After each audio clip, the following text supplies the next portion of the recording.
Good evening, good morning, good afternoon, and welcome to this side event in the margins of the 66th session of the United Nations Commission on the Status of Women.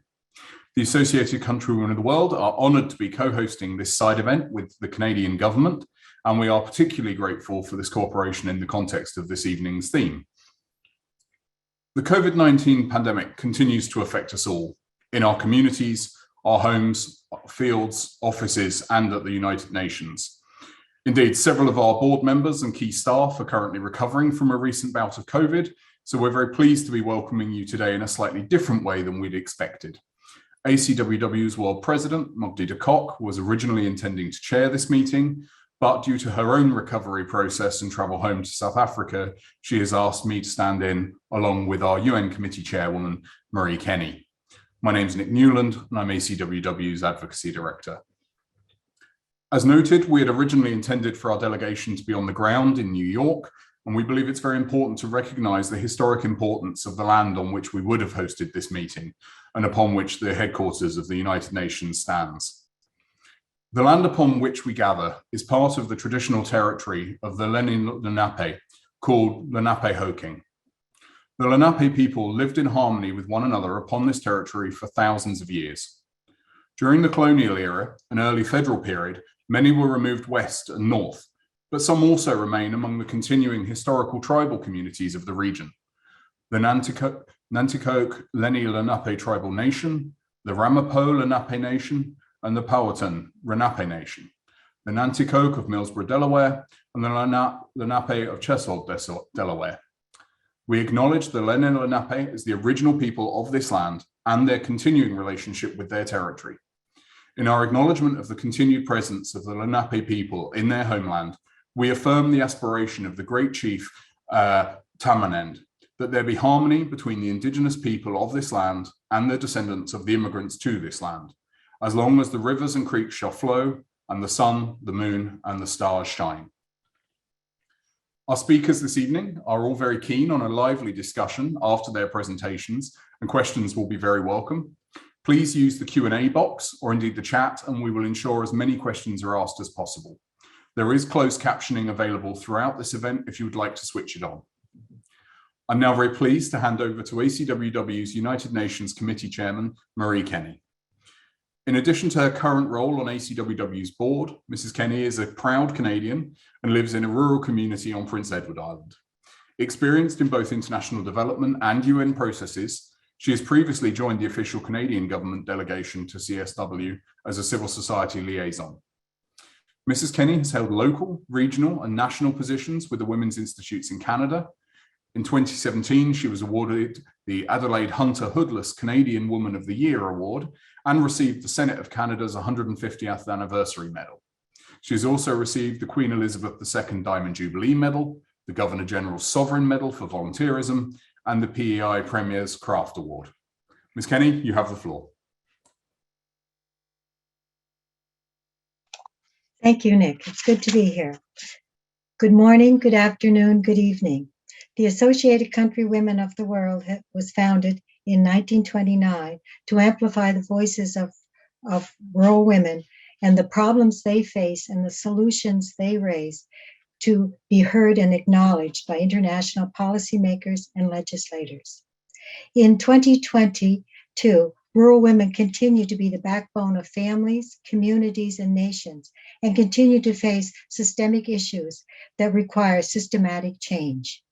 Civil society organizations all over the world have spent the past 2 years working harder than ever to ensure that COVID-19 does not mean the most vulnerable are left behind.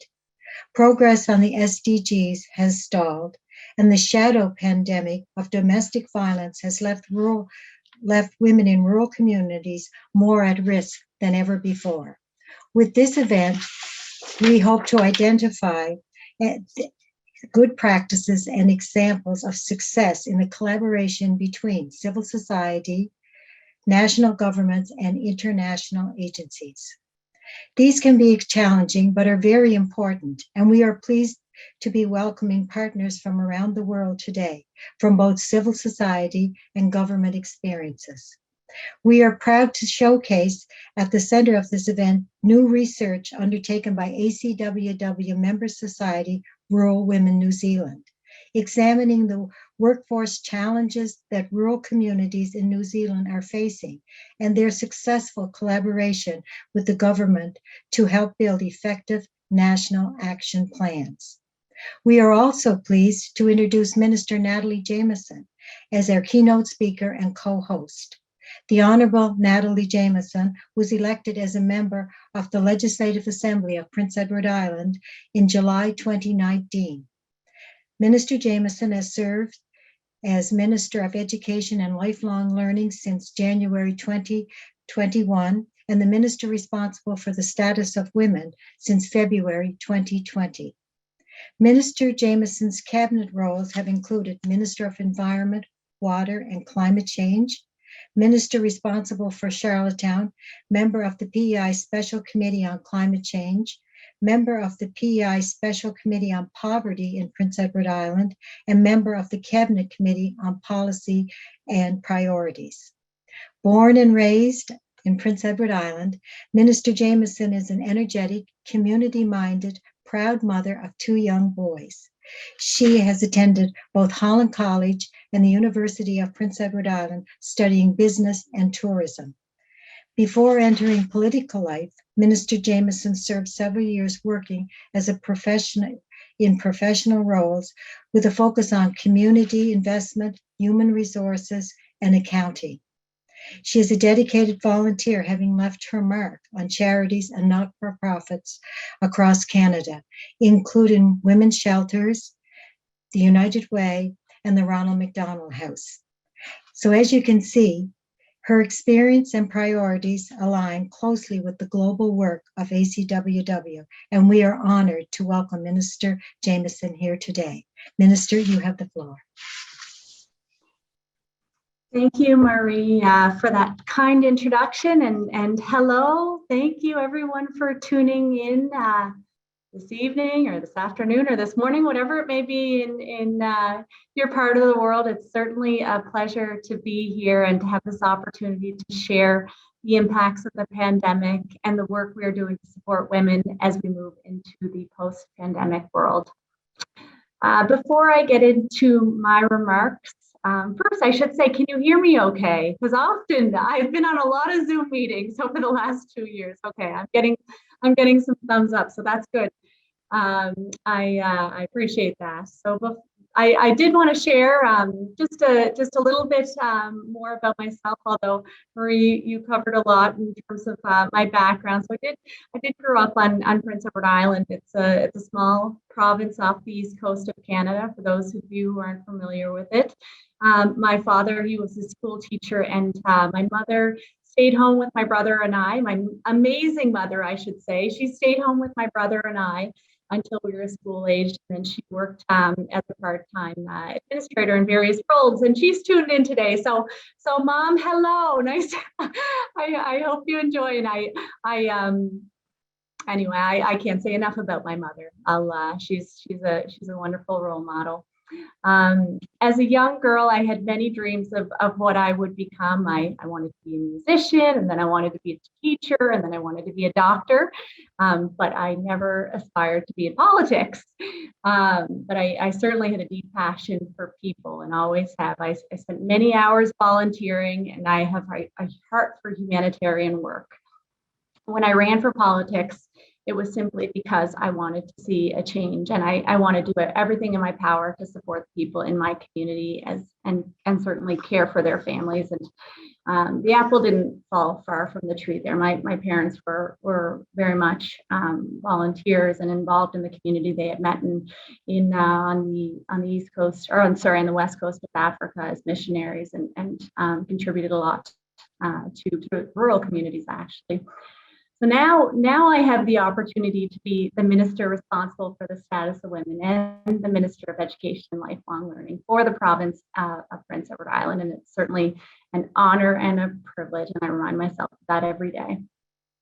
Leading through a pandemic has certainly been challenging, but we have learned so much along the way. These past 2 years have shown us all how much we need to rely on one another the importance of good leadership and collaboration. Collaboration is certainly something you're going to hear from me a lot today. I know Marie had already used the word collaboration, and it's at the core of all of our decisions and all the ways in which we govern here on Prince Edward Island. I have learned that when we work together, we can accomplish so much more than we can on our own. And it's through a tremendous amount of collaboration that we have showed our resilience these past few years. Women and girls were certainly disproportionately impacted by this pandemic. As we build back our society, I hope every jurisdiction takes the time to learn from the past 2 years and that we do not simply go back to the same old way of doing business. I wanted to touch on 3 areas in particular where our province saw the impact of the pandemic on women, the changes we made, and our plans going forward. I'm going to share with you this evening, or again this morning or this afternoon, the mental health and well-being of women, women in the workforce, and investing in women. As women, we wear many hats: mothers, daughters, caretakers, cooks, maids, breadwinners, peacekeepers, wives, employees, party planners, chauffeurs, you name it, the list goes on. We organize our homes and our families, and we do it all effortlessly, right? No, we know that's not true. The actual appearance of our effortlessness is often masked in hours of hard work and often stress and anxiety. As women, COVID-19 pushed us to wear more and more hats. And yes, many took it all in stride, but for others, their mental health and well-being had suffered. In Prince Edward Island, as a province, we knew that we needed to step up and support these women. We increased funding to community groups, women's shelters, and NGOs. We streamlined COVID supports through a single 211 phone number, so women didn't need to extensively search through all the websites and the information. We heard that seniors were feeling isolated and alone, so we created the Friendly Phone Number program, where anyone could call in and just have a friendly conversation with one of our volunteers. When schools shut down and parents were feeling overwhelmed, we offered respite programs for children with special needs. These support workers not only helped students with their schoolwork, but also helped with socialization and their mental well-being. They took the kids tobogganing, they did cooking projects with students, and all of this gave parents a much-needed break. In our schools, we not only offered the remote learning platforms, but we also ensured that student support services continued throughout the pandemic, and this was key for the well-being of our students and, of course, their families. It is well documented that our mental well-being can also be linked to good nutrition. As a province, before the pandemic, we created a healthy school lunch program where every child in our province can have access to free, healthy school lunches. This program also supports the many thousands of mothers who no longer need to worry about what their child will eat for lunch.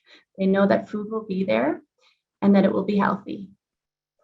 When schools closed, we wanted to ensure that families continued to be supported and that access to food continued. So we established a not-for-profit organization to run the Healthy School Food Initiative. Families only had to go online and register, and we had meals delivered to them in their homes. We used what we had and what was available. So school buses delivering the meals and local restaurants were contracted to prepare them. And you just can't imagine the sense of community when you have school bus drivers reaching out to you who want to deliver food to children across the province. It was unbelievable. There have been learning curves along the way, but we see the value of providing healthy food to our citizens. Recently, we expanded this program. Now we are piloting a seniors healthy food initiative. Based on the same model, seniors can sign up and we deliver healthy meals to those in need. Another issue that became evident throughout the pandemic is that we can provide supports. We can provide food, we can provide money, we can call and we can check in on people, but really we don't know what's happening behind closed doors. As the minister responsible for the status of women, I was acutely aware of the risk that women face in living in isolation and in volatile situations. Having everyone home, isolating for long periods of time, Increased financial stresses and fears of the unknown could certainly trigger violence, enhanced drug and alcohol use, and abusive situations, unfortunately. I mentioned earlier the word collaboration throughout COVID, and even now, as we plan for the future, collaboration on this issue is key. We needed to support these women and children who were in violent situations. These were some of the most vulnerable women in our province, and we couldn't see them during isolation because the curtains were drawn and the doors were closed. As a province, we brought together a cabinet committee on family violence prevention, collaborating with every government ministry and all levels of government to help prevent family violence. We worked with community partners and we created new partnerships. We were fortunate that we did not see a significant rise in the number of cases of family violence in our jurisdiction, but we did see that the cases reported, they were certainly more extreme and more violent, unfortunately. We are working to learn how we can better support these women and these families. For the past year, we have been surveying survivors of sexual abuse, hearing their stories, how the system worked for them and how it failed them. It is by understanding their stories, their experiences, that we can make improvements and better support women today, tomorrow, and of course in the days and years ahead. But government can't do this work alone. That is why collaboration with community partners is so incredibly vital. We want our province and our communities to feel safe and welcoming, where women feel heard and they feel supported. This past fall, we invited women and gender diverse residents to provide their input into the creation of a new women and gender diverse wellness strategy for our province. We need to look at healthcare delivery differently. We need to hear the voices of our residents, learn from their lived experiences, and make changes to improve access, strengthen coordination, and put an end to the stigmas in our healthcare. Changes, both big and small, they can certainly make a difference. This year, as a province, we are investing thousands of dollars into providing menstrual products for island women and girls who need them. Menstrual products may not be a big deal for some, but for that young girl whose family is in a financial need and doesn't want to put that added pressure on by asking her parents for a pad, this small investment will mean a lot to her. We want to ensure that every girl who walks into our schools and our post-secondary institutions, that they know that they can discreetly ask for free products wherever they need them, no questions asked. We're also extending these supports to food banks and women's shelters. We're finding ways to invest in women to meet their daily needs as best that we can. We are putting more dollars in our school breakfast program, snack programs, and healthy lunches. We are investing in after-school programming tailored to young girls to build their self-esteem and their confidence. We want our young girls to know their full potential. I'm going to change gears a bit and share some of the findings about women in the workforce. There have been several articles published that talk about the She Session and the disproportionate economic impacts of COVID on women. Many people lost their jobs during this pandemic, unfortunately. It's been said that roughly 1 in 4 women were forced to choose between stepping back in their jobs or leaving the workplace due to the extra household responsibilities. Mass school and childcare facility closures particularly affected women because they still bear much of the responsibility of childcare and increased responsibility for schoolwork, especially as classes moved online. In addition to their work in the labor market, many women also provide a significant amount of unpaid labor, often due to caregiving responsibilities for aging family members. These additional responsibilities leave women more likely to pursue part-time or seasonal work, which was certainly more precarious throughout the pandemic. We made investments to support people whose employment was impacted. Millions of dollars were invested at the national and both the national and the provincial levels. But when you look at the bigger picture of women in the workforce, there are 2 key ideas that I wanted to highlight. And the first is childcare. As a mother of 2 young boys myself, a 3 and a 6-year-old, I know that I would not be in the position I am today if I wasn't 100% confident in my childcare. In order for women to work, childcare needs to be available, it needs to be affordable, it needs to be safe and in a secure environment where parents feel comfortable leaving their young children. In Canada, almost every province is working towards an average $10 a day childcare. Our jurisdiction in Prince Edward Island is the leader in childcare development, and we co-chair the national table on childcare and early learning for Canada. Actually, in fact, today I was on a call with the federal minister, Minister Karina Gould, and this is precisely what is at the forefront of all of our discussions. It is so important, especially now. We have created updated criteria for our designated early years centers, and we are investing in opening new centers and expanding existing centers each year. We have increased wages for early childhood educators, and we're working with our local post-secondary institutions to provide more opportunities for people to be trained in this incredibly important field. These are not babysitters, these are individuals who will care for and guide our youngest citizens through play-based learning. We are investing millions of dollars in strengthening our early years sector so women can feel confident in their decision to enter or re-enter the workforce. I also firmly believe that women can do anything they set their minds to. Gone are the days of gender-based careers. As we move into a post-pandemic society, we want to rebuild better, and we want women to have equal opportunities. Again, this work is all about collaboration. I'm saying that word a lot, I know, but it really truly is. In Prince Edward Island, we are working with the Department of Economic Growth, Tourism, and Culture on new strategies and investments into women in the workforce. We're also investing in community to offer new and innovative ways to expand opportunities for women and girls.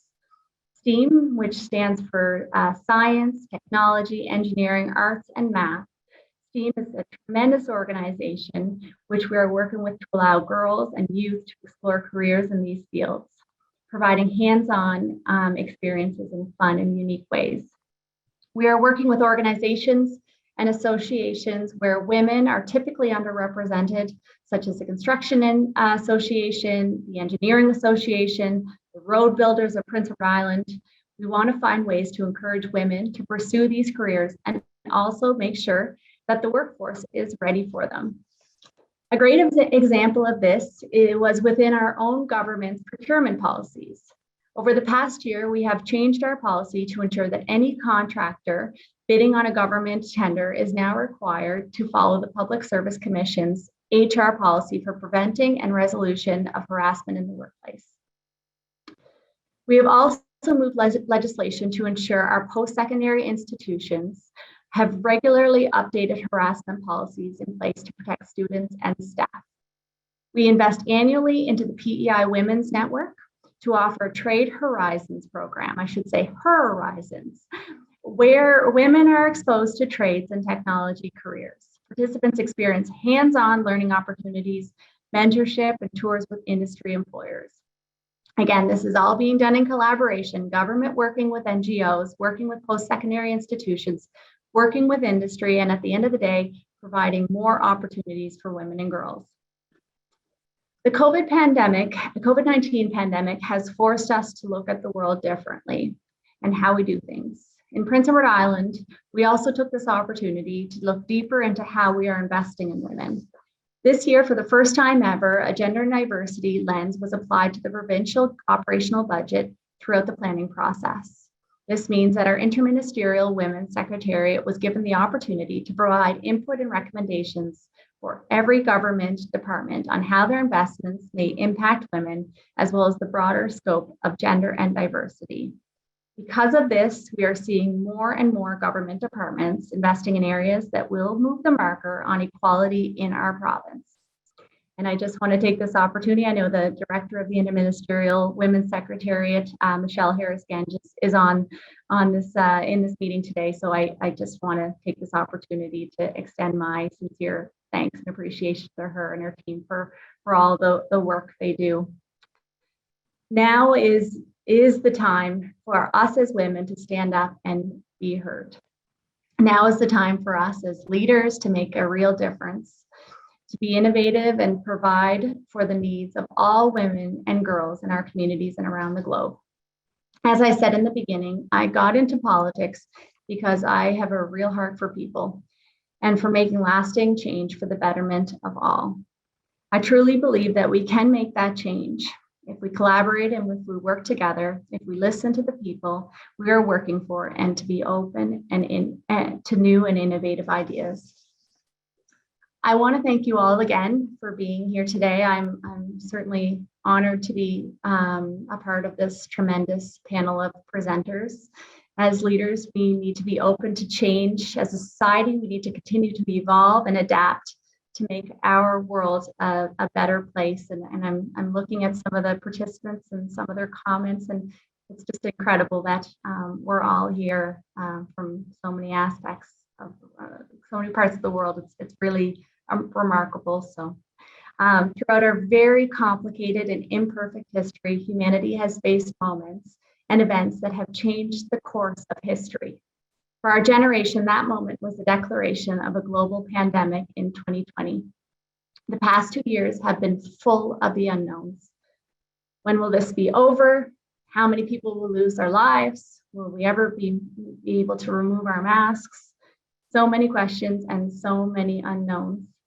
But it was by the drumming up of courage, the knowledge and the understanding that we have endured. It was through love and compassion, with unity and collaboration at its core, that humanity found a way to endure. And we are charting a new path forward into this post-pandemic world. As we move forward, we need to do better and not go back to the same old ways of doing things. I hope you leave tonight's event, I keep saying tonight, but tonight or today's or this morning's event, and you feel inspired and challenged to make a difference for women and girls in your community. And again, thank you for the opportunity to be here, and thank you all for tuning in. It's wonderful. Thank you.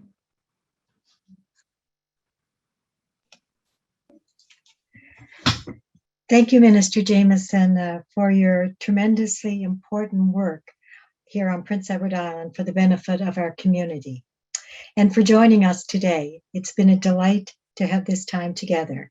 Your dedication and commitment have been particularly evident throughout the COVID-19 pandemic, and we wish you continued success with the programs you are leading. I now have the privilege to introduce our speakers from ACWW Member Society, Rural Women New Zealand. A national organization, Rural Women New Zealand continued to demonstrate a gold standard approach to civil society and governmental collaboration, and have achieved significant progress for rural women in their country, combining regular engagements with all levels of government and the use of international accountability process, such as working with ACWW to respond to the New Zealand Voluntary National Review at the United Nations High-Level Political Forum. Rural Women New Zealand are using their success to ensure their members are heard. Gill Naylor is currently the National President of Rural Women New Zealand, a well-established charitable organization that strengthens, supports, and connects people and their communities in rural New Zealand. Gill has a background in farming and a passion for life in a rural community. She and her husband and their family farmed a 300-hectare irrigated sheep, beef, and grain property in the southern South Island of New Zealand. Gill's long involvement in Rural Women New Zealand has deepened her understanding of the organization and the rural population it serves, along with governance experience from local grassroots level through to the national board and on to global connection through Associated Country Women of the World. Also here, as part of our delegation from Rural Women New Zealand, is representing Rural Women New Zealand is Angela McLeod, which we welcome as well this afternoon, this morning, or this evening. Angela McLeod is the Manager of Policy, Leadership, and Development at Rural Women New Zealand. Previously, she worked in Parliament as a policy, research, and communication advisor on the primary resources, outdoor recreation, and corrections, as well as spending time working with business and professional women internationally. She is a ministerial appointee to the National Council on the Employment of Women, a current Upper Hutt City Councillor, and with both positions benefit from her experience working with civil society organizations. So Angela grew up on a farm, has a Bachelor of Agriculture and a postgraduate diploma in diplomat studies, and has a passion for health and sustainable living. We're very delighted to have you both with us this afternoon. So ladies, you have the floor. Kia ora, everyone, and thank you, Mari, for your wonderful introduction there. It's a beautiful sunny morning here in central Otago in the South Island of New Zealand. Rural Women New Zealand is a well-established charitable organisation that strengthens, supports and connects people and communities. This goes beyond farming and food production and encompasses the whole community, including education, health and local services in our small towns and more. Our work can take the form of social gatherings, community service and personal development for the women who are the glue that hold these small communities together. It involves promoting opportunities for women who may not necessarily be farmers to excel. To add to that, we are a strong voice on issues that affect rural communities, especially those affecting women, children and families. This can range from equitable access to education and health services to internet and cell connectivity, which all help to ensure vibrant rural communities in New Zealand. With the support of our Ministry for Primary Industries and Rural Communities, we facilitate our Activator program around the country, whereby those with an entrepreneurial spirit are given an opportunity to present to a panel at a business mentoring session and come away with valuable networking connections to enable them to take their businesses to the next level and beyond. It's a fascinating process to be a part of. We are proud to host our well-established NZI Rural Women New Zealand Business Awards annually, along with our various sponsors. These awards celebrate women operating excellent businesses in rural and small town New Zealand, which range from farm tourism to bakeries, technology, farm advisory, fitness, and more, just to name a few. All entrants gain valuable knowledge, business skills, and media exposure, ensuring that their rural-based businesses continue to be viable, successful, and contribute to the vibrancy of their local community economies in so many different ways.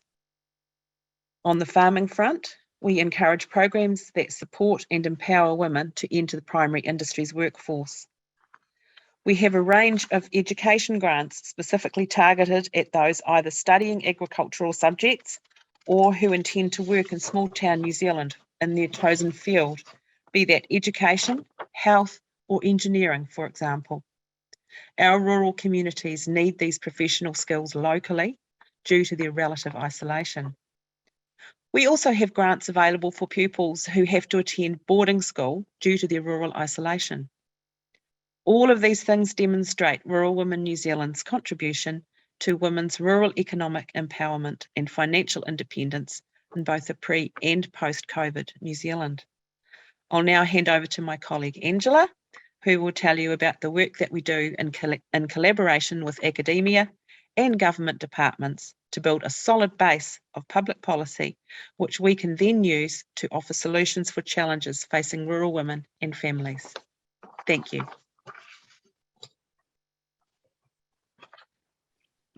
Kia ora, Gill.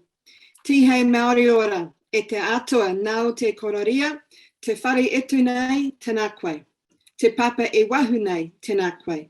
Te mana whenua o tēnei rohi, tēnā koutou. Te hunga mate, ki te hunga mate, haere, haere, haere. Te hunga ora ki a tātou, te hunga ora. Tēnā koutou, tēnā koutou, tēnā tātou katoa. Let there be life. Glory be to the Lord. I greet the house we stand in. I greet the land outside, I greet the local people, I pay tribute to our ancestors and to the dead, and I give thanks for those of us living. Greetings to you all. When I started with Rural Women New Zealand, I was straight into articulating our public policy through submissions to the government and press releases. And I found that there was no one place to find the policy points when I needed them. I talked to the kuia, the wise women of our organisation, to learn how public policy was created. And as I carried out more and more work, I noticed there was a need for some building block public policy documents that would inform direction and the basis of all the articulation of our challenges and solutions for rural communities in New Zealand. I knew I couldn't do this on my own. I'm only one, and I knew that other staff and the board could contribute. However, there was not the capacity for many of them to do the huge amount of work I thought was needed. I'm always one to pick the brains of others. That means to draw on the knowledge, skills, and experience to get an outcome. And this is the civil society space. So, you know, we all want to be able to do it for free and pro bono. So, slide 2, Nick. Have you got, are the slides up? Okay, here we go. I do apologise. I thought you were doing an introduction, so I was ensuring that you were having your introduction before I interrupted with slides. It's okay. So the next slide, please. Yeah. So in order to empower women in rural New Zealand, Rural Women embarked on some work to build the base of its public policy by surveying members to ascertain what they considered made rural New Zealand a great place to live, work and play. We felt that when Parliament were considering legislation or were carrying out inquiries where the outcome might have an adverse impact on the quality of life in rural communities for women, we needed to be in a position to be able to offer solutions without necessarily always asking our members through a survey. The report, we hoped, would also provide some guidance on the key challenges facing rural women and therefore support us to craft key messages and focus on those things we needed to work towards. Not only would this report inform policy, it would also inform the organisation's strategy to a point. We have a really good relationship with intern companies. There are 2 companies that bring interns into New Zealand from overseas, and we have another relationship with Métis University, one of our premium agricultural colleges. So we had given some thought to this project, and when we had a communications intern arrive from Métis University, we found she was really keen to carry out this research and to use and hone her interviewing and video skills. Her idea was to survey the members and then interview those that were interested in order to get a rich picture of the rural New Zealand fabric. We employed her quite quickly, which took her off this work. And then we found 2 women based in the US who were interns, and they did it virtually because by then the pandemic had hit. They completed the interviews, and once their part of the project was completed, we had a UK-based intern who analysed and wrote the report, which we called the Rural Women New Zealand Quality of Life Report. Alongside the interns, we formed a wonderful partnership with a senior lecturer in social work at Métis University, who ensured that the questions, analysis and writing were on point. This also ensured that the interns learned about the ethics of research, how to prepare questions and how to write a report. The report was very useful and gave us information which helps us now inform our submissions to Parliament and other entities. The 3 key findings which have helped us focus our work are the lack of access to reliable digital technology, the role of women in rural communities, and that rural lifestyle is important to those living there. They like the peace and quiet of country living. The report also highlighted some gaps in the research. So when we heard that the Primary Production Parliamentary Select Committee had initiated an inquiry into the future of workforce needs of the food and fibre industry, we knew we could contribute with a little more research. So we built a set of questions with a virtual intern based in Hong Kong. We sent it out to our members and we drafted a written submission based on the results. We also asked to follow up with an oral submission so that we could present our findings. Our recommendations from this, and this is what's actually quite cool. We identified that good working conditions in each of the food and fibre industries, and we wanted the government to therefore promote the use of those so that workers coming into the industry are aware of what awaits them, and employers therefore understand good employment practice, including good employee health and well-being. We recommended that the government facilitate a social provision ecosystem that encompasses childcare, early childhood education, maternity care, work and education opportunities for family members, access to health and wellbeing support, decent housing, good quality digital support, and support networks for family members. What we found in the pandemic here in our lockdowns that we had in New Zealand is the farming communities are generally resilient. It's the fact that we weren't allowed to break bubbles, and so we had women who were pregnant who couldn't have people come on to break the bubble, come and support them, and when they'd had their baby and were home and needed support. We found that if there were serious accidents or deaths in families, that people couldn't come along and help on the farm because they were effectively breaking bubbles. So we felt that a social provision ecosystem would be a good start.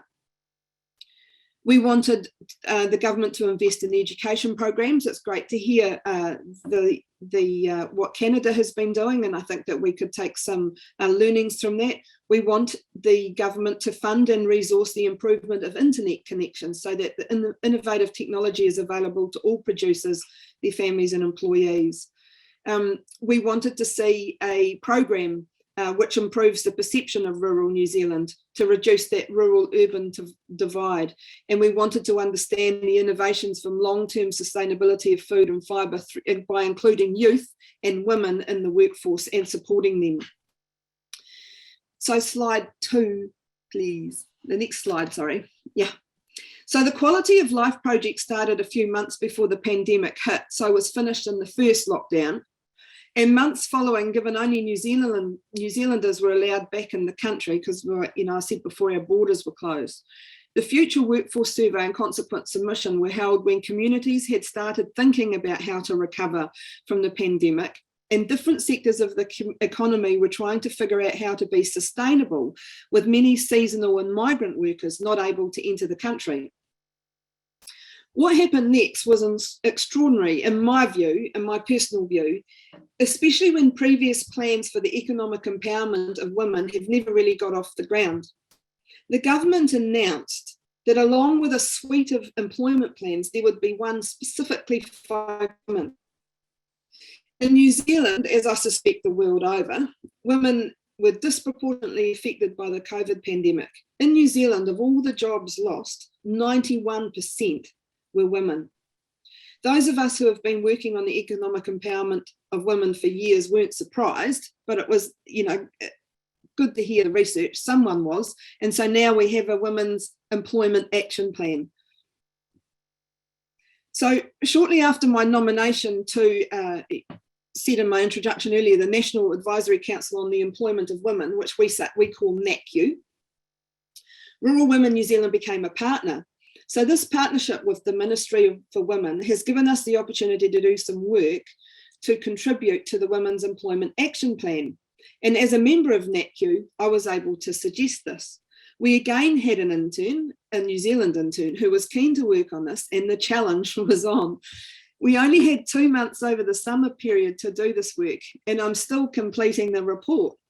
However, what I can say is that we have been able to ascertain that for women to be economically empowered in rural New Zealand, there will need to be some movement on the challenges such as childcare, workplace support, gender bias, and other detrimental attitudes and conditions which facilitate entrepreneurial flair.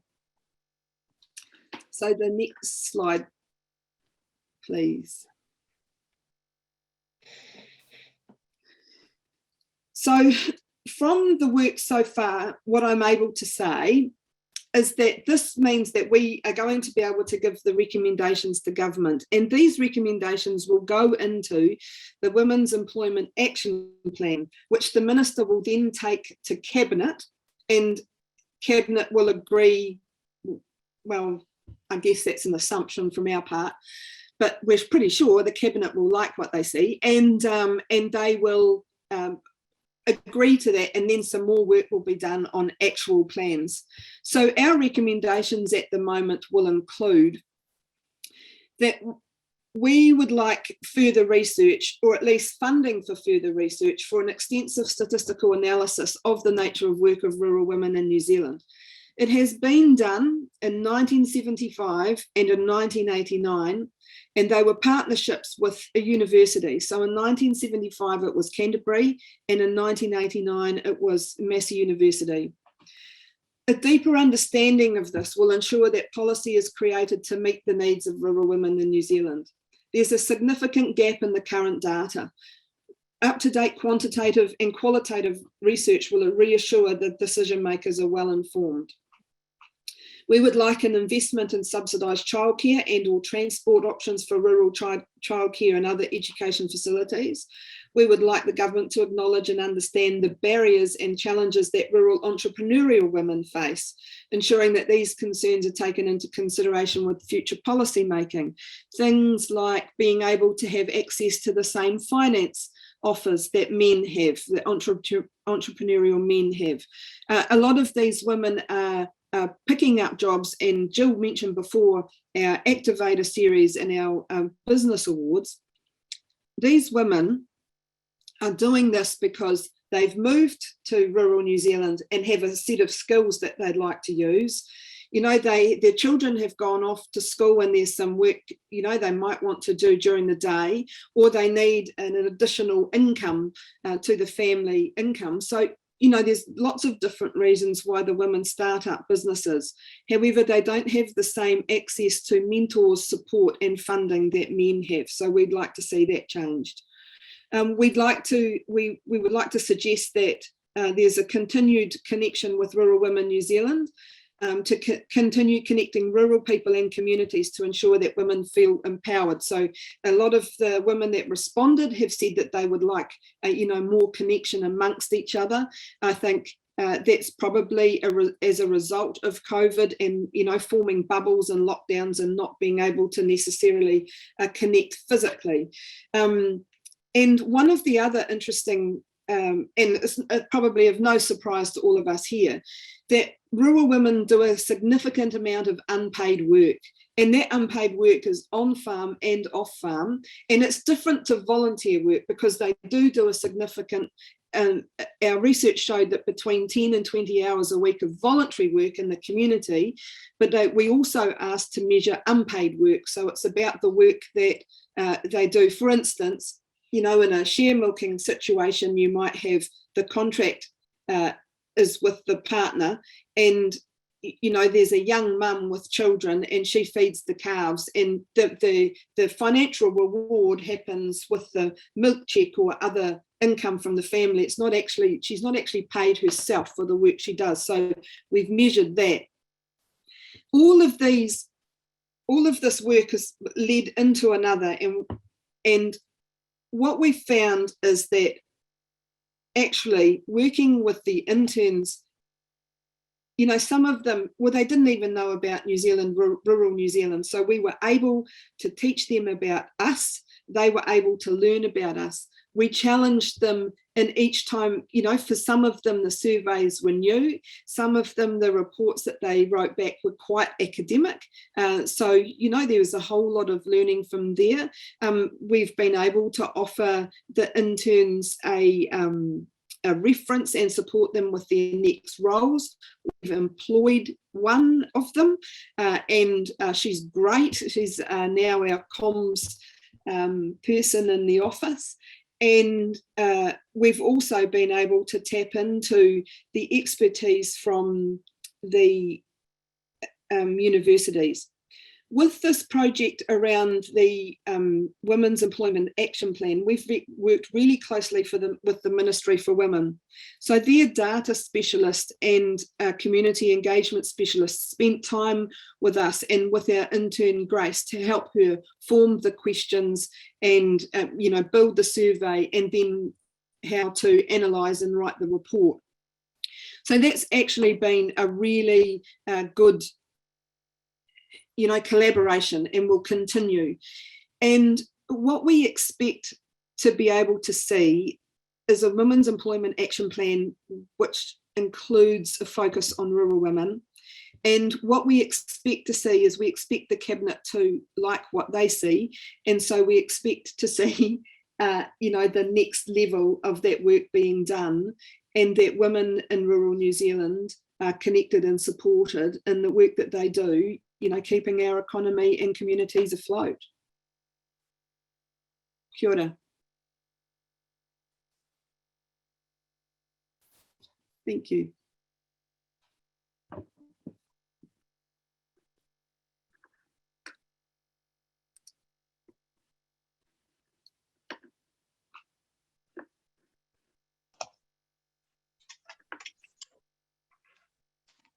Thank you, ladies, for your very enlightening presentation, and we're just waiting for Nick to come back on. I very much appreciated, Angela, how you distinctly describe the differences between volunteering and unpaid work, and sometimes we don't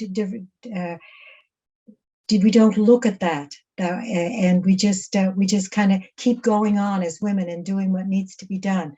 And there is a distinct difference. So I want to thank you for that. That was very, very enlightening and very well put.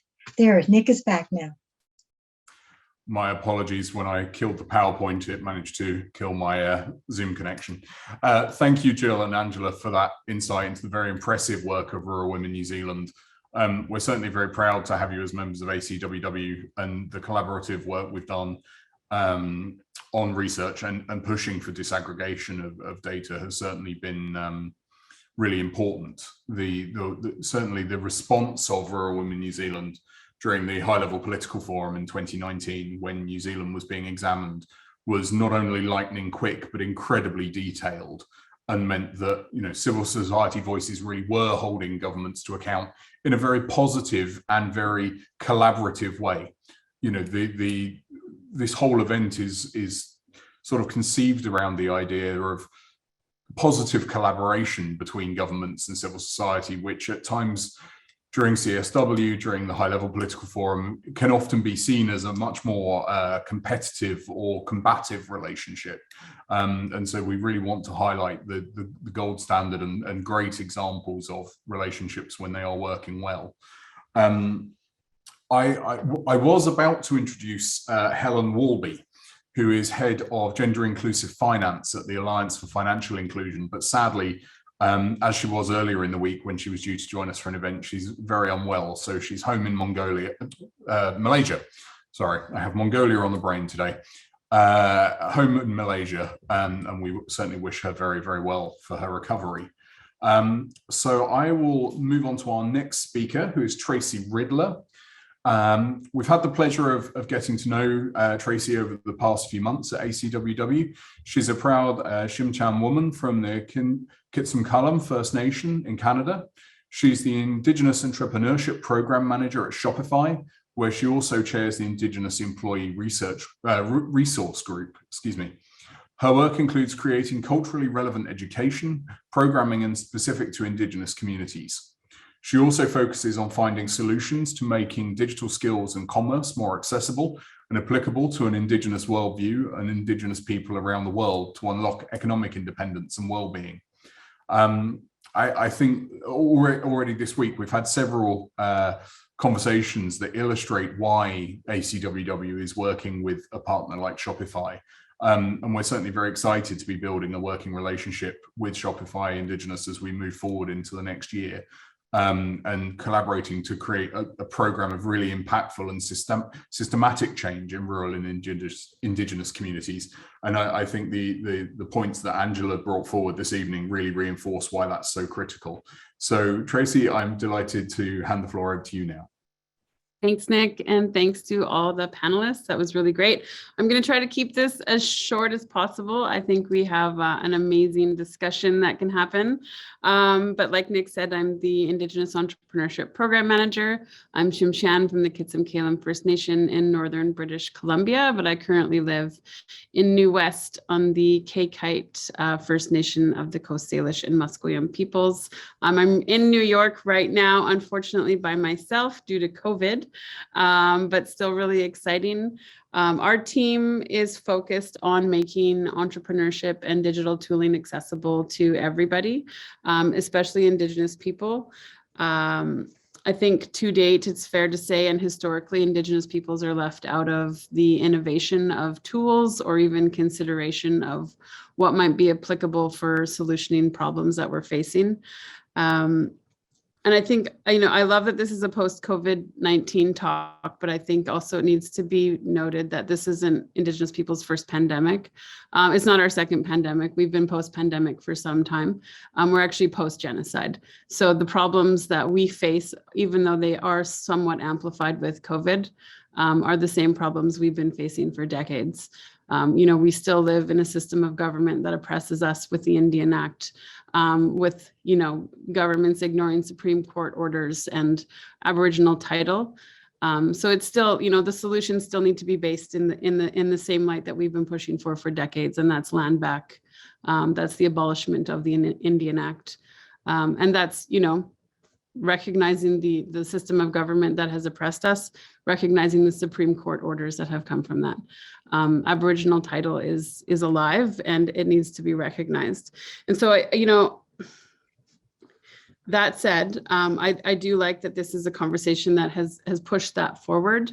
And it's a lot of the same stuff, like connectivity, ending the digital divide, and then wraparound services. Like there's no one entrepreneurship program that's going to solve anything. It needs to come with food security. It needs to come with clean water. It needs to come with childcare. It needs to come with community-based systems that are supportive and based in reciprocity, based in, a cultural perpetuity rather than, consume, and just trying to be the best individual. But I think that panels like this are a really good start, and I'm really excited to see where this discussion goes. So thanks for having me. Thank you very much, Tracy.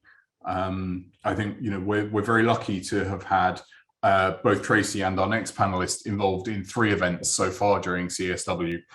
We've had some really fascinating conversations that have, I think, really progressed a dialogue in a way that we don't normally hear at CSW. I'm really very grateful for that.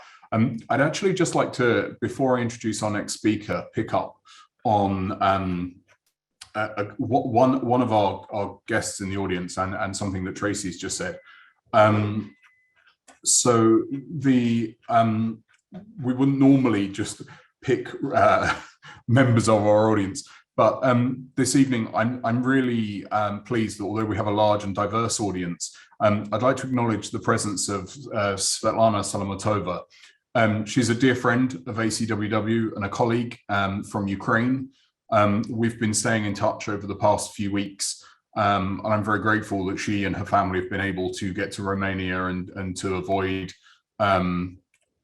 sort of direct violence.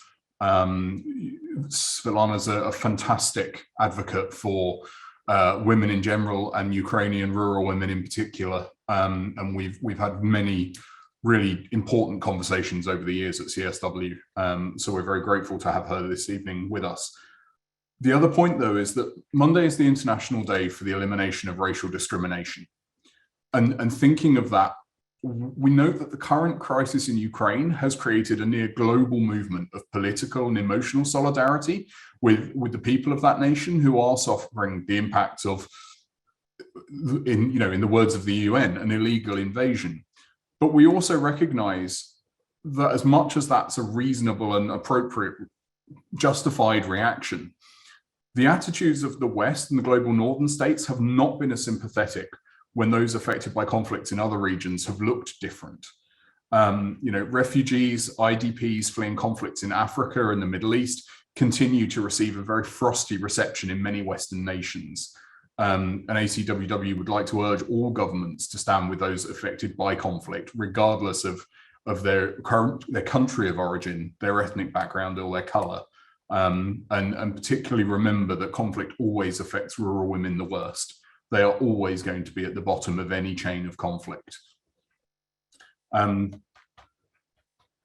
Having lightened the mood, I'm delighted to introduce Zaffia Laplante. She's a young Métis entrepreneur and climate activist who has been addressing agricultural waste and Indigenous entrepreneurship since 2015.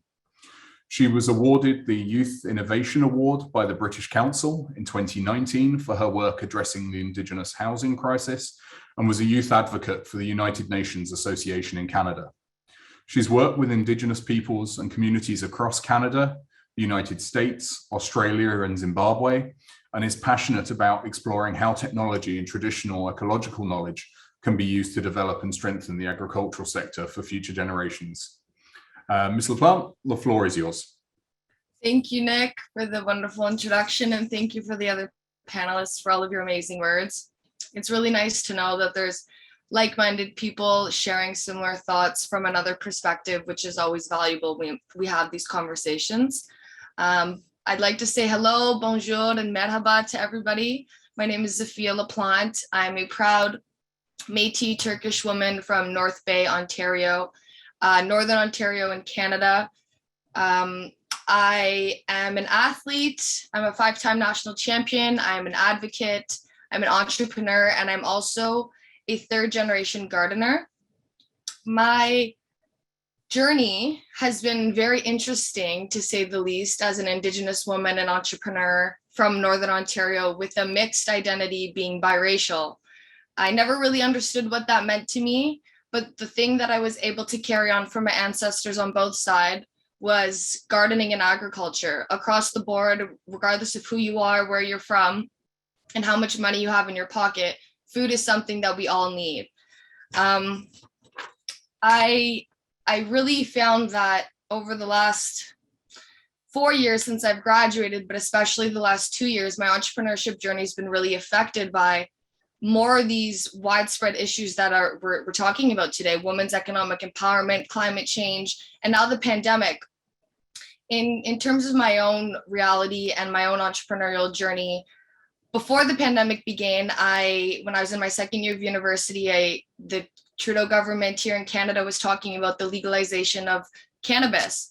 And I thought to myself, well, this industry is going to become a huge, asset to the Canadian sector, but there's a huge amount of waste that's going to be generated. Can we not use that waste to create actual meaningful solutions, in particular the Indigenous housing crisis? And for those of you who may not know or aren't familiar, here in Canada, we have upwards of 600 First Nation reserves, and 1/5 of those still do not have access to clean water. There's people the same age as myself, 25 years old, who've never had access to clean water in a developed country. And as I was learning about these realities more through my educational experience, I found the educational side of things was teaching me so much about the problems at hand, but my entrepreneurial experience was actually providing me with opportunities to make meaningful impact. My journey started in 2017. I decided to get my hemp license. I became one of the youngest, I believe one of the youngest and first Indigenous women to receive a commercial hemp license from Health Canada, which I still have today. But when the pandemic began, a lot of my entrepreneurial journey just dropped like that, so fast. There was opportunities that were supposed to be realizing, and with the pandemic coming through, a lot of that financial aid and capital that was needed for these projects disappeared just as fastly as I was able to get it. So for the last 2 years, a lot of my entrepreneurial activities have actually strayed away from what I started in terms of Indigenous housing and hemp opportunities. And I'm so glad for that in some ways, because it's allowed me to reflect and connect with myself, gardening, and my family. So over the last 2 years, I've spent my entrepreneurial journey transitioning into agriculture. And I decided to focus more so on bridging the gap in terms of agriculture and technology when we talk about Indigenous food services and sovereignty and food systems here in Canada. So I'm very fortunate to have had the opportunity to have gardening being something that was very normalized in my life. When I came to university and I realized that a lot of my peers had not even grown one tomato plant or planted any plants for that case, I began to feel almost like an outsider for having that experience, but almost forgot the privilege that I had to be able to acquire this knowledge as well. I realized that this isn't something that everybody has, Indigenous or not. Knowing how to take care of seeds and provide is something that is just starting in terms of a new conversation, I find. I think there's a lot of things that we can talk about here in terms of my journey in particular, but my journey is just one of many when we speak in terms of Indigenous women and Indigenous entrepreneurs.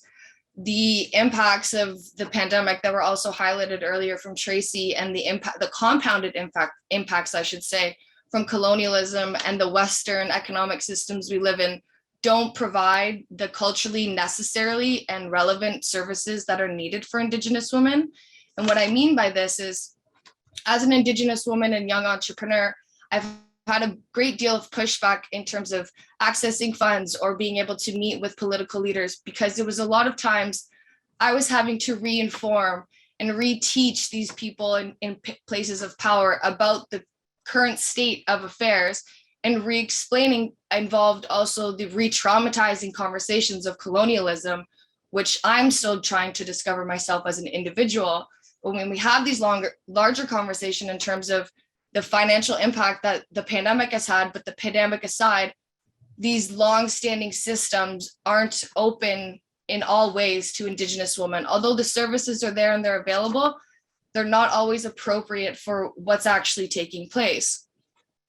I think it's also really important to recognize that in the experiences Indigenous women in Canada have aren't unique to the experiences of a lot of other Indigenous women in other developed countries, let alone emerging countries with very unique Indigenous identities that are also impacted by agriculture. We have to start thinking about real solutions and real tangible action.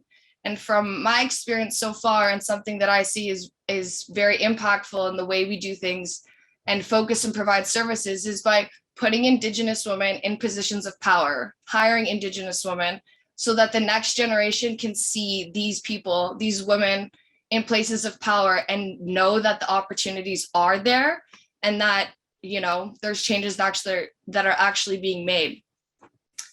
I think it's kind of surreal in some ways as well to think about the reality we're living in today. I graduated only 3 years ago, and we're living in a pandemic that's affecting everybody. But the ways that we recover out of this is going to be very unique depending on where we are in our geography. But I think that if there's one thing that I've been able to learn through this pandemic is the importance of food and agriculture. And that's one thing that I'm really wanting to share with the rest of you all today. So on that note, I would just like to say that there's a lot of work being done and there's a lot of conversations being had, but when it comes to the action, we need to be a lot more open-minded in terms of how we address these issues. And it's not a one-size-fits-all model. It's not a top-down approach, and it's not always a grassroots approach. It requires all three in a very unique and culturally appropriate way. So on that note, I'd like to wrap up and say thank you. I wanted to show one picture just to finish here. This is my fourth panel of the week, and I always like to kind of involve a story because I feel pictures speak much louder than words. So as I shared my entrepreneurial and agriculture journey with you, I want you to all know that it didn't really start now. It started 20 years ago. And this picture is a picture of me. I'm about 4 or 5 years old, next to my chickens in my chicken hutch at the garden my grandparents made with a broken arm. And this picture always just makes me laugh because I think of the last 20 years that have taken place from this picture to now.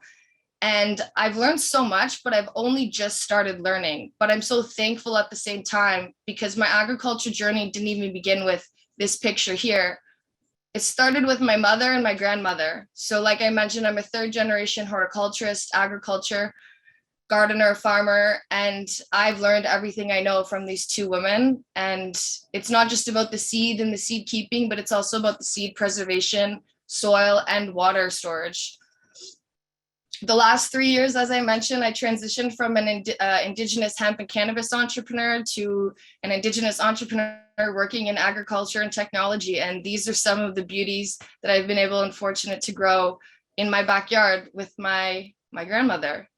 And we do not have a fancy garden set up at all. This is her garden in a backyard in an urban setting in Northern Ontario. And she's been doing this for 40 years. So you don't need a lot of space to be able to make an impact when it comes to food.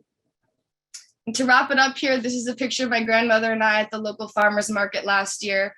And you can see that we have a wide variety of produce here. We grow nearly 20 to 30 different varieties, from tomatoes to squash to beans and herbs, and it's all organic. We don't use anything in the soils, and we ensure that we provide back to our community by selling at the local farmers market. So that's all I wanted to share today, and I really, really appreciate the opportunity, and thank you all for listening.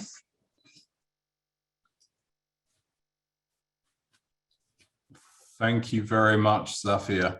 And thank you very much to all of our panelists.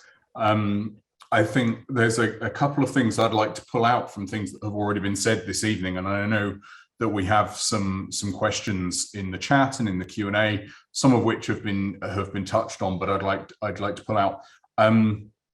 These are in no particular order, but Minister, I was particularly pleased to hear, and it seems such a small element of what you were saying, but using the term STEAM rather than STEM. So we recently asked the UK government if they would adopt STEAM language in documents in light of the impacts on the arts of austerity and then COVID-19. And the answer sadly was a laugh and the word no. So it's really fantastic to hear it's being done somewhere. Because I think if nothing else, the thing that got the very privileged through most of COVID and the lockdowns and the furlough schemes in the countries where people were lucky enough to have that social support network was the arts. You know, whether that was Netflix or whether that was classical music recordings or whether that was heavy metal, that was how people were able to keep themselves somewhat sane, and I think it's such an important thing to remember when we're looking at building forwards. We have some more questions, so I'm going to try and pull these out. So Valerie Smith asked Minister Jameson, how do your wonderful healthy food programs reach seniors and families who have no computers or who are computer illiterate or have no internet access?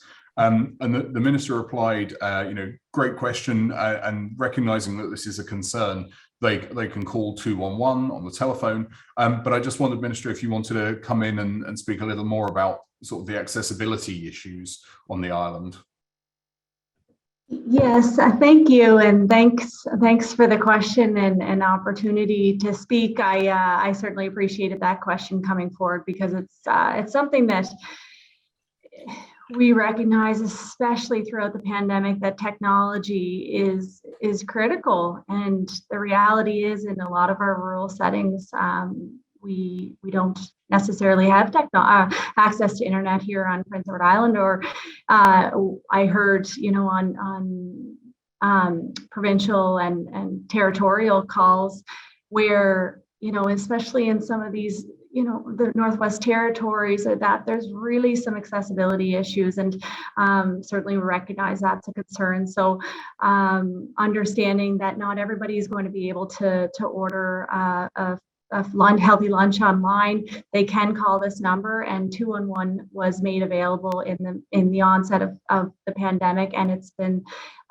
incredibly helpful and supportive, I think, for Islanders, and it really is a central point for a varying degree of questions and concerns that might come forward. So Islanders are using it, and we're really happy with the partnership with the United Way as well. So. Thank you very much. We have a question for Angela and for Gill, which is that It's a very brief one, but what sort of percentages, what sort of response rates were you getting to your surveys? I think civil society organizations spend so much time trying to gather the data to address the gaps in governmental disaggregation and data collection. And I know from ACWW's work, which obviously we collaborated with rural women New Zealand in 2017 on the global survey of the living conditions of rural women. That's often a real push because people don't necessarily feel they're important enough to respond, or they have issues with accessibility. So we were wondering, or the questioner was asking, what sort of response you had. Well, I might answer that for you. And interestingly, you've picked up that work that we did with you in 2017. That's what led to the work with the Quality of Life report, because we found the answers to the questions we sought for you gave us some really interesting insight to what we could therefore ask again. And actually for us with the surveys, it depends on the topic. So if there are big things like, it might surprise some of you, but in New Zealand, we no longer use cheques. So the banks have decided that cheques are no longer they're not going to process them. So that got, I think we got something like nearly 400 responses. And this is from a membership of, what's our membership, Gill, about 1,800? Yeah, something like that. So that's a very good percentage for us. So the removal of cheques was a big survey. The one on firearms, because some of you will remember, the terrorist attack in New Zealand, which is a huge shock to the nation on March 15th. We had others. The one on the women, the latest one on the women nature of work is about close to 200, 160 or something like that. So it just, depends what the topic is, actually. Great, thank you. It's good to hear that they are representative numbers. I actually remember the day of that attack in Christchurch. I was stood at the UN with our world president at the time, Ruth Shanks, and it was quite a chilling moment at the UN, where I think everyone was shocked by the reality of that moment. And I know New Zealand communities really suffered in a way that I think was novel in the worst possible way. We have another question, which I think is going to be it would be great to get both sides of this. So I'll open this to everyone and hope someone will jump in. So we have a question, really elated by the presentations. My problem, which is also a question, is the rural women of the developed world are so different from those in the developing world. The challenges are all the same, but getting a solution is so difficult for those in the developing world, as governments don't really have great institutions, and they don't listen to or recognize rural women. How can we in this part of the world get our governments interested or involved? If someone would like to jump in on that. Can I offer something? I saw that in the Q&A, and part of the work that I've done before I came to rural women, and I've done some work internationally. And I think that it's organisations such as ours, if I used ours as in royal, we say royal, like the whole thing around NGOs and what we're doing at CSW and what we do through the year at an international level, is we try and work at that government level. So the outcome statements that we have from these sessions, such as CSW, and the governments work on those and sign up to those, is that working at that level, trying to get those governments to understand about their institutions and to change, is one way that those of us around the table here can support that.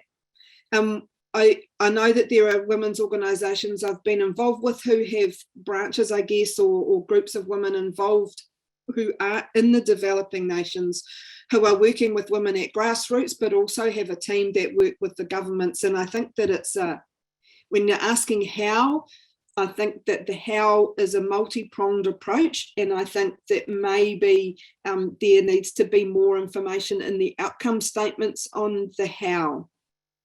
Maybe that's part of the solution, if anybody else wants to jump in. Yeah, I'll just come in quickly on that too. Thanks, Angela. To me, I think it's about building trusted relationships in any way, in any way that you can. It's those trusted relationships and building respect around your organisations as well. I know it can be extremely difficult in some developing countries and perhaps even in some developed ones, but it's those good relationships that you build that are the absolute key, and working collaboratively in any way that you can that will work for you, for your group and for women in your country is an absolute key.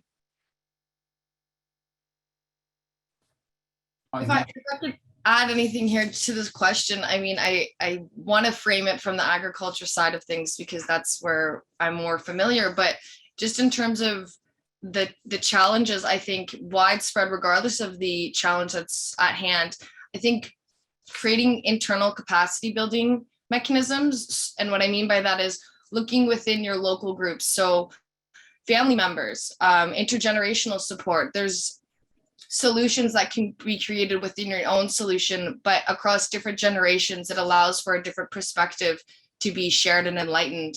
I find that by having younger generations sit and listen from older generations, there's a better understanding of what's actually taking place without getting caught up in any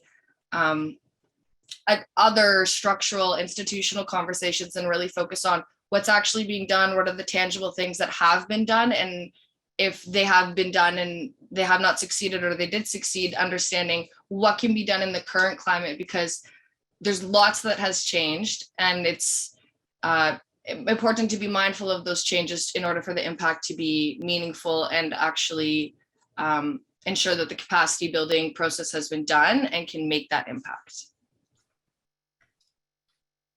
I think I'd probably like to invite Tracy to jump in, because I suspect she has something that she could add on this. I mean, one of the observations I would make from ACWW's experience is that in so many places, development projects are being implemented by organizations completely separately from challenging systemic issues. And the separation of development projects and of advocacy work and bringing voices forward it seems crazy, because I think, whether it is Rural Women New Zealand responding to their government, I mean, the thing I was most shocked by in that response to their government in 2019 at the High Level Political Forum was the impact of the removal of the Rural Midwives Programme. Meaning the number of women in a developed Western nation dying at the roadside, in childbirth, trying to get to help, was astounding. And I think, from a rural women's organization's perspective, the challenges that rural women face specifically are far more consistent than anyone would recognize. And I'm sure that in those developing nations, that feels like there's a real disconnect. And I'm sure that in those developed nations, there's often a refusal to acknowledge the severity of those issues and the impacts. And so it's why we're so grateful to be working with Canada on this event and other governments on other events and processes to open that dialogue. But I think, Tracy, you've probably got some insight here that you could bring to us. Yeah, I mean, just to echo everybody else, I really like what Zaffia said. Intergenerational is key. It's also that's how you build communities, right? And Indigenous women are subject matter experts at building community and sustaining community, especially through pandemics and genocides. In my experience, to take from a terrible movie, if you build it, they will come. Worst movie ever, sorry. Do we have like a womp womp sound or something? No, but it's true. Connecting with grassroots organizations and starting a movement yourself Don't be so dependent on governments. In my experience, they're quite a few, maybe decades behind what you're trying to do. And you're the subject matter expert on what needs to be done. So value your voice, value your expertise, and really define what the problems are and what you need, and start seeking solutions for them, not just from the government. And they will eventually come on board. I've seen it time and time again. People, every level of government is knocking on our door right now, and they will come. But it starts with individuals. It starts with Indigenous women, and it's it's another job to put on. It's another hat to wear, but people will come along for the ride. Thank you, Tracy. I think one of the points I heard our executive director Tish Collins make today in another session at CSW was. And I'm just going to find the actual notes because I actually wrote it down because it was so specific and correct that bear with me just a moment. And we do have another question in the chat about progress on the SDGs, which I'd like to address in just a second. Sorry. It was a point about the role of women as change makers, and the kind of the impact of that. And I think sorry, I promise you it'll be worth it when I finally find it.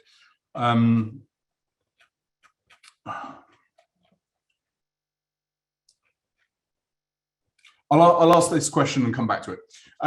So progress on the SDGs has been stalled by the pandemic. Could you please introduce some highlights of progress brought by, the second half of the question has disappeared, brought by the Sustainable Development Goals?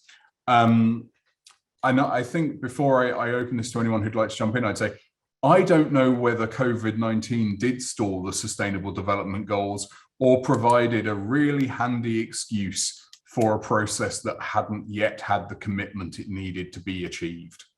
You know, I think we saw it with the Millennium Development Goals.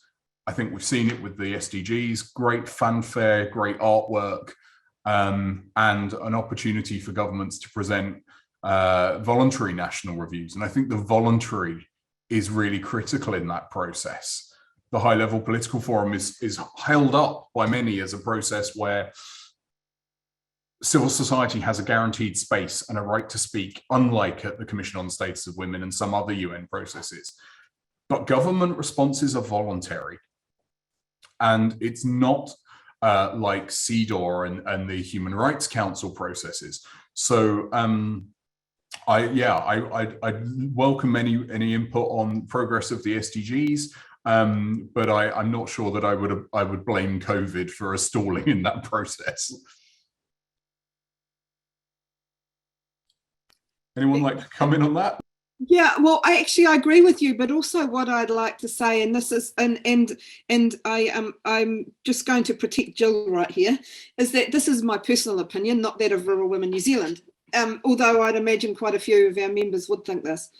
But there is one of the SDGs is around gender equality, which is, you know, we all know that one. Number 5 is alive. And the issue, though, is not just that. The issue is actually the empowerment of women has to happen across all of them. It has to be the overarching thing with that, with all of the SDGs. And you're right, the pandemic is an excuse, but also through that pandemic, women were the ones actually knuckling down and doing the work and keeping their communities together and keeping things happening. That actually, you know, they didn't actually have the extra bit of focus to be able to take the energy to push their governments to do things around the SDGs. So it's kind of at 2 levels. It probably is an excuse for most governments or nations, but I think there's also a part of that capacity of women to be able to look after their communities, you know, save them, bring them back from the brink of disaster, and push for a gender lens over every single SDG. Thank you, Angela. I found the comment I was looking for. So it said that rural communities play an essential role in the transition to net zero emission economies and building resilience, but it's the women in these communities that will play the most critical role. There is, however, something of an issue with the term agents of change. The concept, if applied positively, is a good one, but placing the obligation for success on the heads of those women who are already most at risk of being left behind is a burden that excuses responsibility of states and industry. And I think one of the really interesting points that the minister made early on is this recognition that there is a necessity and a responsibility not just to respond in a crisis, but to respond proactively to address issues before they are impacting people at a point of crisis. Whether that's the introduction of the phone line or, thinking proactively about a situation. So Minister, I don't know if you'd like to say anything more on that, not to put you on the spot. Yeah, it's no, thank you. I appreciate the question, and certainly we recently introduced our provincial budget in the legislature, and it's the first time that our budget was tied directly linked to the Sustainable Development Goals. So that was very explicit in our budget address, and it was very exciting to hear the perspective from Islanders on that. So something, in terms of our budget and the importance of the gender diversity analysis, it's something that's come to the forefront, and it's just wonderful to be part of a government that recognizes the importance of this. So I don't know if I have much more to add, Nick, but it's an excellent question, and really something that I look forward to delving deeper into as we move forward. I would like to add something, actually. I think, should the responsibility be on women? Maybe not, but I'm sure we'd happily take on the responsibility if we were properly compensated for it, like we should be. Everybody says across all levels of government, across all private corporations, public, the pandemic has really shown how we need to work together as a community, how we need to support one another. And Indigenous women, Indigenous people are subject matter experts at community building. We live for cultural perpetuity, not self-actualization. And we can sit here on panels to the end of time talking about how important it is. Until you put us in positions of power to actually make these changes, nothing's going to change. So it's hard to sit here and see people recommend community building and this and this and this. Well, you have people who are more than capable of doing this. Like you have to put us into power. And pay you. And pay, yeah. I think that was one of the points Angela made in her first sentence almost was, we're civil society, we're going to try and get it done for nothing. And I think CSW is a really interesting process because you see some of the busiest human beings on the planet running around doing 57 events a day and trying to contribute, trying to bring meaningful conversation to a space where there is an opportunity to get global input and doing also almost always in an under-resourced fashion and in a way that doesn't reflect the kind of institutional mechanisms for gender equality, which the Convention on the Elimination of Discrimination Against Women calls for every government to have. In the UK, we have a Civil Society Women's Alliance, which does a lot of work around CSW. The government in the UK, we used to have a National Women's Council. The UK government now believes or states that the Government Equalities Office, which is not based on women, it is based on all equalities, which is a very laudable thing to have, but that is an institutional mechanism on tackling gender discrimination. And it's the smallest, most under-resourced government department with a minister who is not just the Minister for Women, but also 3 other titles, including Foreign Secretary. So you can imagine, with the current climate of the world, how much attention she's paying to CSW. That's no criticism of her personally, but rather a situation that allows, someone to have to wear 4 hats just to have that post covered. One question we did have specifically for Minister Jameson, which ties perfectly to the points Tracy's just made, I think, was ACWW passed a resolution in 1953 encouraging women to participate in civil society, to vote, to stand for election. As someone who's done this successfully, what would you say? Would you say that you've been able to raise your voice and be heard in a different way, and especially on issues that directly affect women? Or has that changed because you have to take a holistic view of everything? And would you encourage other women to take up such opportunities? Do quotas help? What from your own experience, what do you think about processes that encourage women in leadership?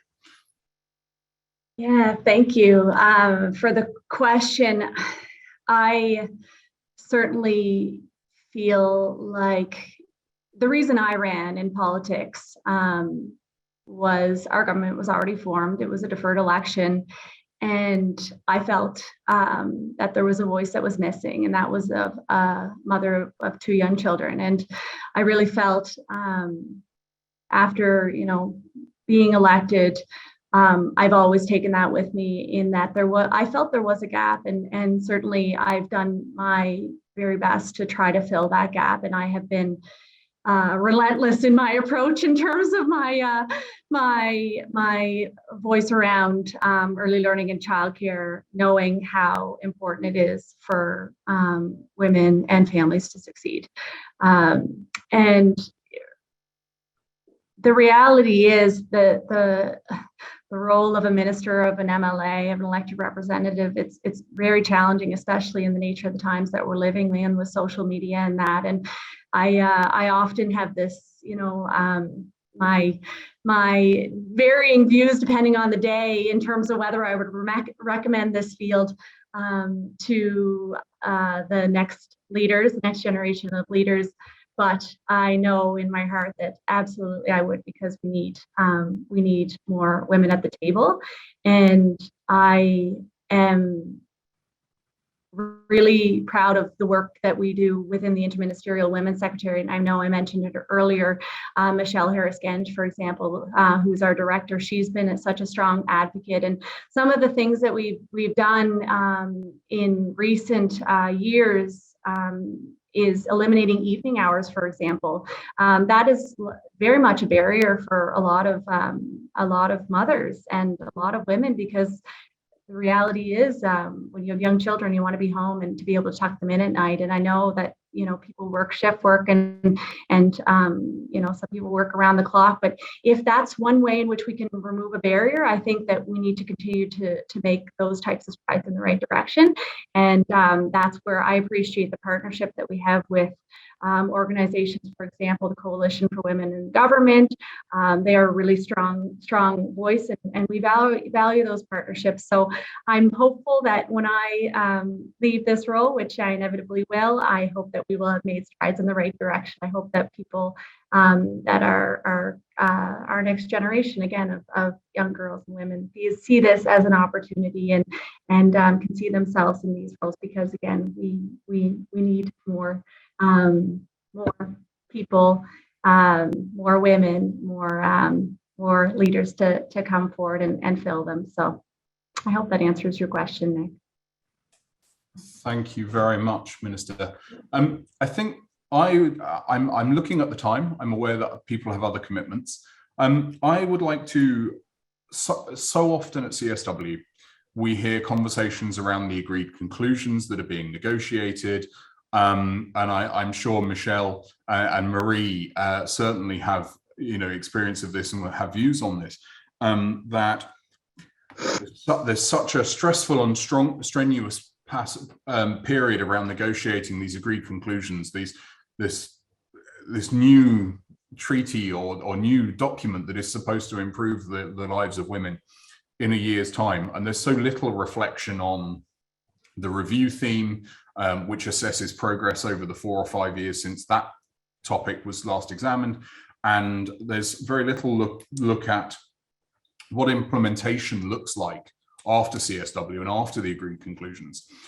So this certainly isn't a challenge, it's an invitation. But I think it would be a wonderful thing to invite all of our speakers this evening to come back and have a repeat of this panel in a year's time at CSW 67, when the review theme is rural women, and we will be charting the 5 years since rural women was the priority theme, and to examine not just the progress on the priority theme, or the review theme rather, in the 5 years since it was examined, but also the personal and experiential progress that each of our speakers and the work we are doing has seen a year later, a year further post-COVID. I know Canada is next week, at the end of next week, lifting its restrictions on travel in the UK, travel into the country. The UK has cured COVID and moved on with its life, which was a shock to us all, especially those of us who had it last week. But I think it would be a wonderful conversation to have again in a year's time and see how each of our situations has changed, and to see some of the progress that is being charted. So Tracy's just asked in the chat, are they going to share how they cured COVID? I'm sure there are many people, as Irene would no doubt put, in those less developed countries who'd be very keen to have the immediate cure. But so we would certainly offer that that invitation for next year. I think it would be great to hear just perhaps a closing remark from each of our speakers. And then I think probably I'll ask Marie Kenny, our UN Committee Chairman, to just say a few final words. I will leave you all in peace for the evening. Thank you very much for your contribution. Thank you to all of our audience. But perhaps in the order that you spoke originally, so working backwards, perhaps starting with the Minister, we could ask you just for a few closing remarks. Thank you. Thank you, Nick, and truly thank you to everybody for tuning in today, and to the panelists. For me, it's just amazing to learn from such strong, incredible, remarkable women that are not only on this province, but are across the world. So I think I feel truly honored and privileged to have heard from all of you. I feel honored and privileged to have had the opportunity to answer some questions. And I really want to thank the Associated Country Women of the World for coordinating. Nick, Marie, you have both been wonderful to work with, and we really appreciate your efforts and commitment to rural women across the world. So again, thank you all, and I wish you all the very best. I really look forward to getting together in person in a year's time. I hope I'm holding you to that, Nick. It's a deal. We'll see you in New York 1 year from now. Great.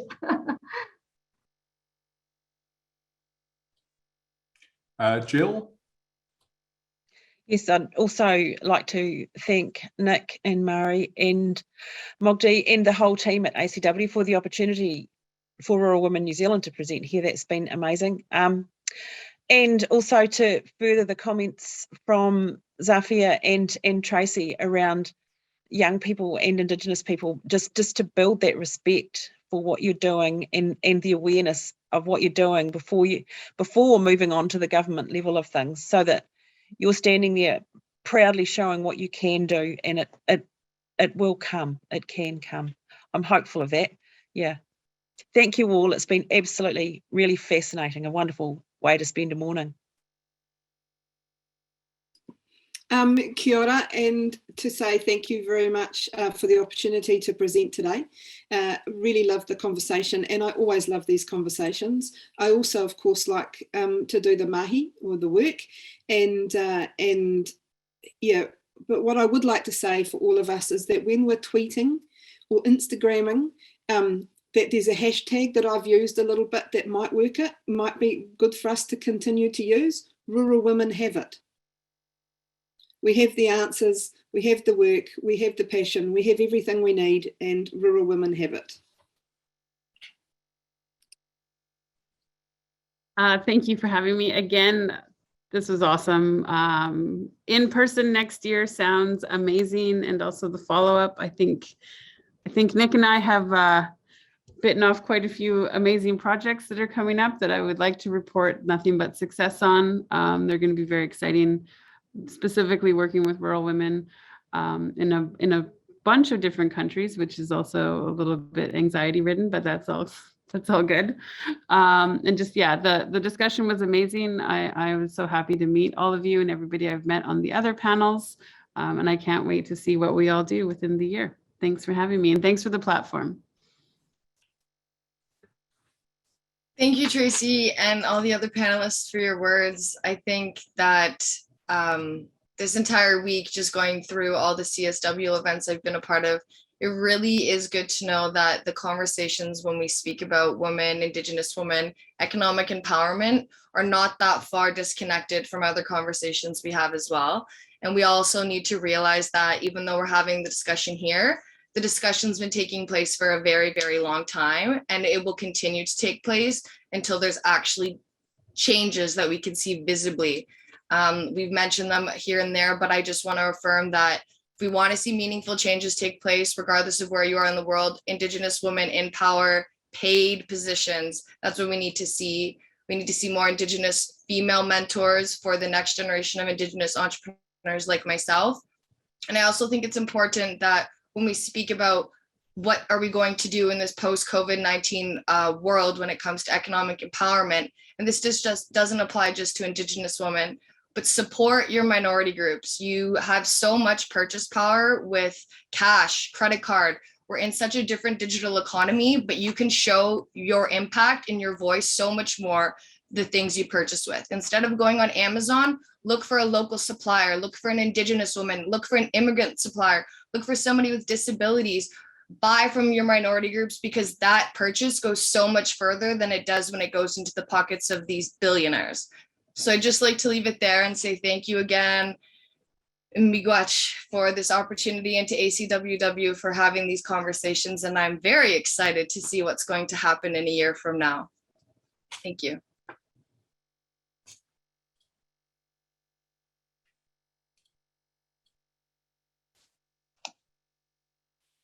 Well, Michelle, I'd like to give you opportunity if you'd like to, I don't want to put you on the spot. Would you like to add anything before we close for our session? Well, thank you, Marie, and thank you for the opportunity to hear all of your voices and your wisdom and learning from all of you. I have the privilege to serve Minister Jameson and the great work that she does, and it's really fulfilling to see work getting done. We don't always see that, and sometimes the efforts are the same, whether you get the outcomes that you want or not, and it's really wonderful, lovely, fulfilling when things do move forward. And just the engagement with civil society, with community and government working together, that's when you get the best outcomes. So really appreciate having this type of a format where it is about collaboration, and that's when we win, is when we collaborate. Thank you. Well, I would like to close by saying thank you to all the panelists, and thank you, Nick, for keeping us on track. And we've heard wonderful success stories. We've heard the value of intergeneration connections, and the work continues. The work is not completed when this panel discussion is over and when CSW is over. The work continues, and I love what was said. Rural women have it.